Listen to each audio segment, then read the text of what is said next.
नमस्कार।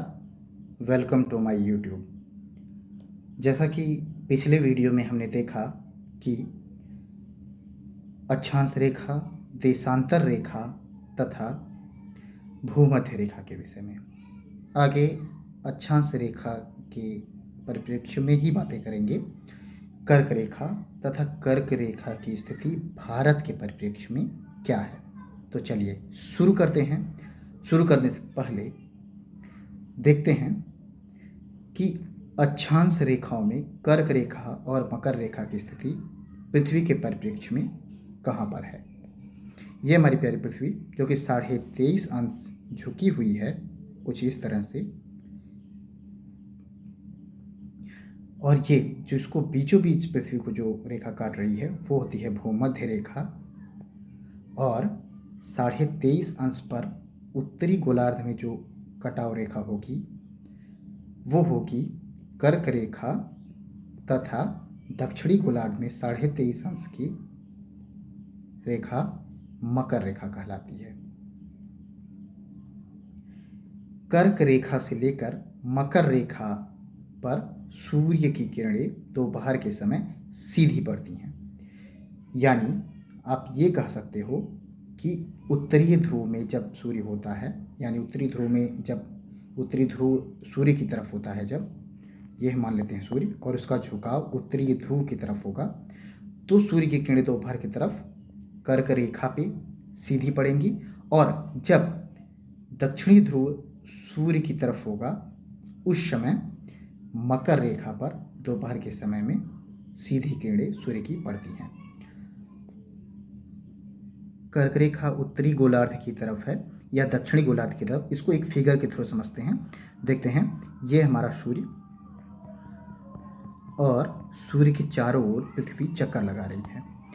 ये blue line ये होती है, मान लेते हैं। तो होता क्या है, देखिए, ये है हमारी पृथ्वी, ये झुकाव कोण इसका, ये है पृथ्वी, ये झुकाव कोण, ये है पृथ्वी, ये झुकाव कोण, और ये है पृथ्वी, ये झुकाव कोण। तो पृथ्वी ऐसे पश्चिम से यूं पूर्व की तरफ चक्कर लगाती है हमेशा।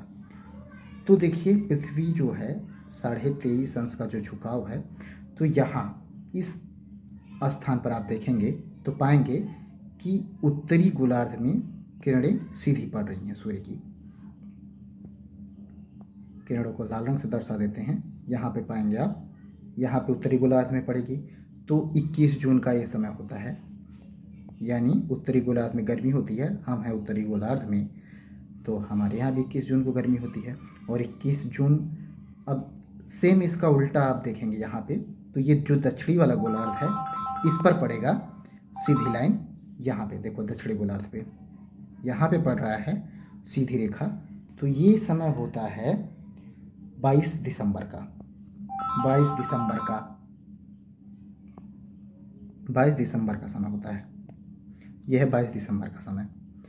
तो इस समय क्या होता है कि जहाँ दक्षिणी गोलार्ध पे गर्मी पड़ती है, तो 22 दिसंबर के समय हमारे उत्तरी गोलार्ध पे क्या होती है, ठंडी का मौसम होता है।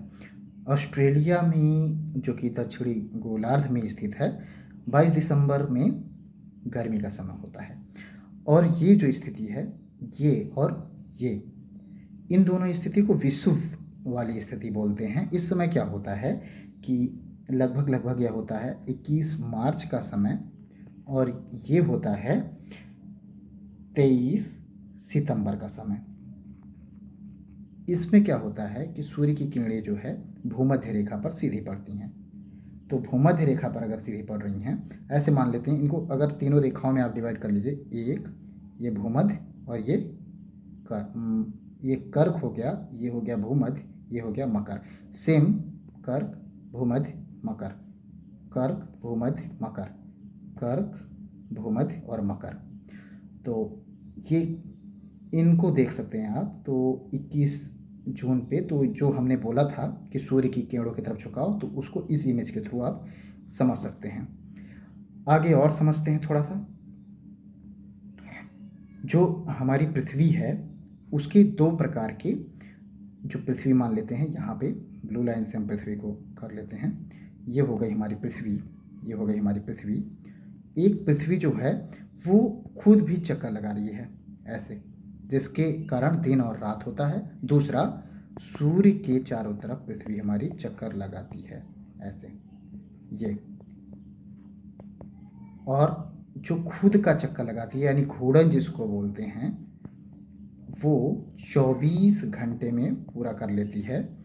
और ये जो परिक्रमण है इसके लिए 365 दिन का समय लगता है ये। अच्छा, ये क्या पूरा 365 दिन लग जाता है? तो ऐसा नहीं है, 365 से भी ज़्यादा दिन का समय लगता है। यानी लगता कितना है? 365 1/4, ये इतना समय लगता है। तो आप देखेंगे 1/4 को जब 4 साल तक देखा जाता है, यानी 1/4 1/4 1/4 1/4, तो फिर ये हो जाता है 1 दिन। और लीप वर्ष फिर बना करके वर्ष को 366 दिन का कर दिया जाता है। ये देख सकते हैं आप। अब इस मैप में देखेंगे कि ये जो है ये कहीं है ऐसे, ये यहाँ पे नहीं, 1 मिनट, ये आप देख सकते हैं ऐसे भारत से होते हुए, ये है कर्क रेखा जो भारत से होके गुजरती है। और ये कहीं यहाँ पे भूमध्य रेखा, और ये कहीं भी यहाँ पे एक होगी मकर रेखा। तो कर्क रेखा की जो भारत से होके गुजर रही है, इसके भारत के किन राज्यों से होकर गुजरती है उस स्थिति के बारे में पहले जानकारी लेंगे। फिर विस्तृत रूप में हम देखेंगे कि विश्व के किन किन देशों से होते हुए कर्क रेखा, भूमध्य रेखा और मकर रेखा गुजरती है। ये है हमारा प्यारा भारत। तो हम पश्चिम से पूर्व की तरफ देखते हैं कि कर्क रेखा किन किन राज्यों से होकर जा रही है। सबसे पहले गुजरात, दूसरा राजस्थान, मध्य प्रदेश, छत्तीसगढ़, झारखंड, वेस्ट बंगाल, त्रिपुरा और मिजोरम, इतने राज्यों से होकर कर्क रेखा गुजरती है।